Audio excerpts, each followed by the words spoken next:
बलवान पूनिया। सभापति महोदय, मांग संख्या 30 और 33 पर बोलने का आपने मौका दिया, आपका बहुत बहुत धन्यवाद।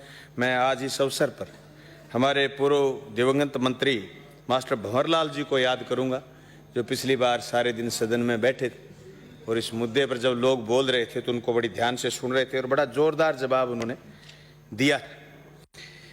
सभापति महोदय, देश गुलाम था, पहले राजाओं का फिर अंग्रेजों का।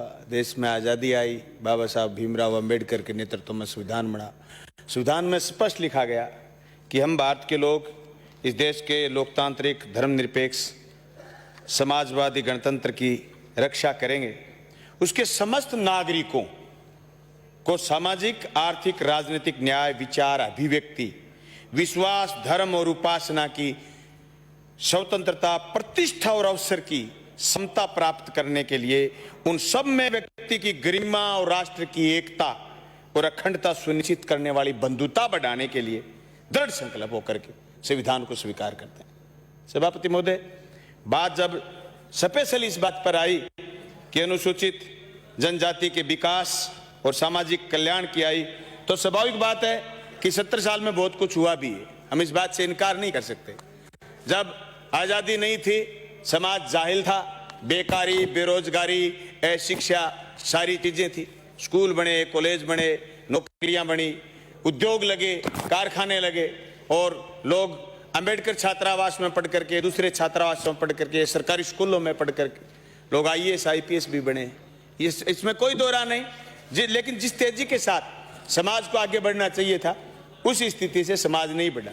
मैंने पिछले सत्र में 2019 में इस बात की चर्चा की थी कि अनुसूचित क्षेत्र में, अनुसूचित जनजाति के क्षेत्र में शिशु मृत्यु दर, मातृ मृत्यु दर, कुपोषण की मात्रा, शिशुओं और माताओं की स्वास्थ्य संबंधी कुछ वैज्ञानिक शोध सामग्री सदन के पटल पर रखी थी। मैं आज फिर आपका ध्यान स्पेशल एक सहरिया जाति की तरफ करना चाहूंगा। सभापति महोदय, आज भी सहरिया जाति में एनीमिया में आधे से ज्यादा महिलाएं पीड़ित हैं और 3/4 बच्चे अनीमिया से पीड़ित हैं। प्रजनन काल में संक्रमण लगभग 42% है। मलेरिया, टीबी, पोलियो, डायरिया आदि को छोड़ करके प्रभावी उपचार कहीं उपलब्ध नहीं है। गंभीर बीमारियों से लोग आज भी पीड़ित हैं।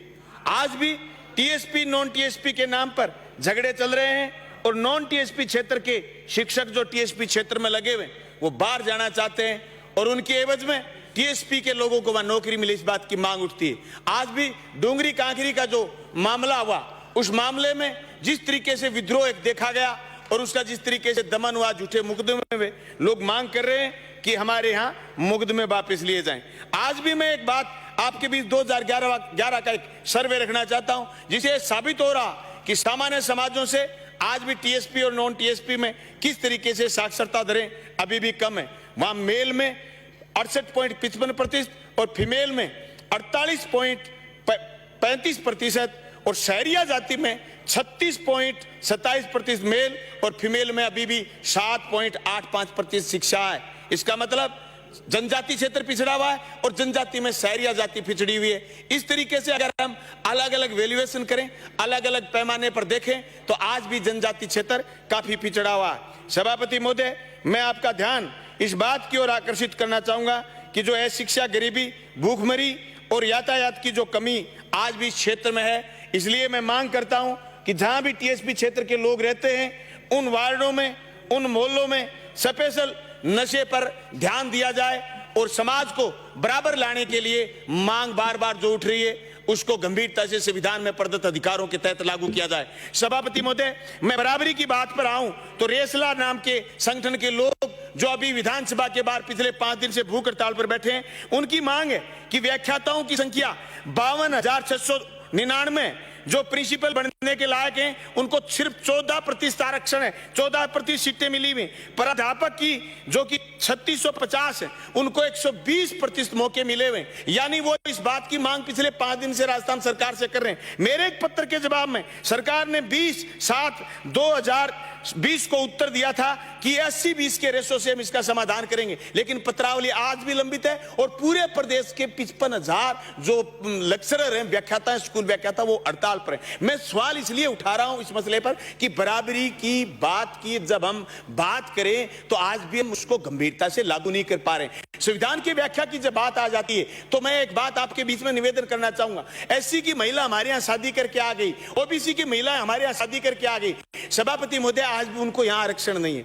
हमें राजस्थान सरकार से ये कई दफा मांग उठा चुके हैं, कई माननीय सदस्य मांग उठा चुके हैं, जनता हमसे मांग करती है कि ये जो आरक्षित वर्ग में पैदा हुआ बच्चा आरक्षित वर्ग में ब्याया गया, दूसरे स्टेट में चला गया, लेकिन उसको आरक्षण नहीं मिल रहा। मैं सरकार से इल्तिजा करता हूं कि एसएलपी लेकर के जाए सुप्रीम कोर्ट और ये प्रावधान कराए कि जो आरक्षण में पैदा हुआ, आरक्षण के परिवार में चला गया, उसको आरक्षण क्यों नहीं। बात जब ये आ जाती है कि संविधान को लागू करने की, तो आज भी गाड़िया लुहार घुमक्कड़ परिवार दर दर की ठोकर खाते फिर रहे। हमें जरूरत है इस बात की कि गंभीरता से जो फैसले सरकारों ने लिए हुए हैं उनको बचाने का काम करे। और ये जो हमारे समाज में ऊंच नीच का भेदभाव आज भी बढ़ रहा है, इसको मजबूती के साथ पाटने का काम करें। सभापति महोदय, खाद्य सुरक्षा को मजबूती से और बीपीएल परिवारों को सर्वे कर गरीबों व भूमिहीनों को इस योजना में शामिल करने का लाभ दिलाएं। सभापति महोदय, मैं छोटा सा ध्यान लास्ट एक बात के साथ आपका इंगित करना चाहूंगा। बीपीएल परिवारों की सर्वे अभी नहीं हो रही है, लोगों को जोड़ा नहीं जा रहा है, खाद्य सुरक्षा में लोगों के नाम नहीं जोड़े जा रहे हैं, जिससे लोगों को बहुत भारी दिक्कतें हो रही हैं। मैं आपका ध्यान, सरकार का ध्यान इस तरफ इंगित करना चाहूंगा। अंबेडकर छात्रावासों की दशा सुधारी जाए, उनकी संख्या बढ़ाई जाए और आरक्षण को गंभीरता से लागू किया जाए, उसकी व्याख्या सही ढंग से की जाए। आपने मुझे समय दिया, आपका बहुत बहुत धन्यवाद, शुक्रिया। श्री गोपी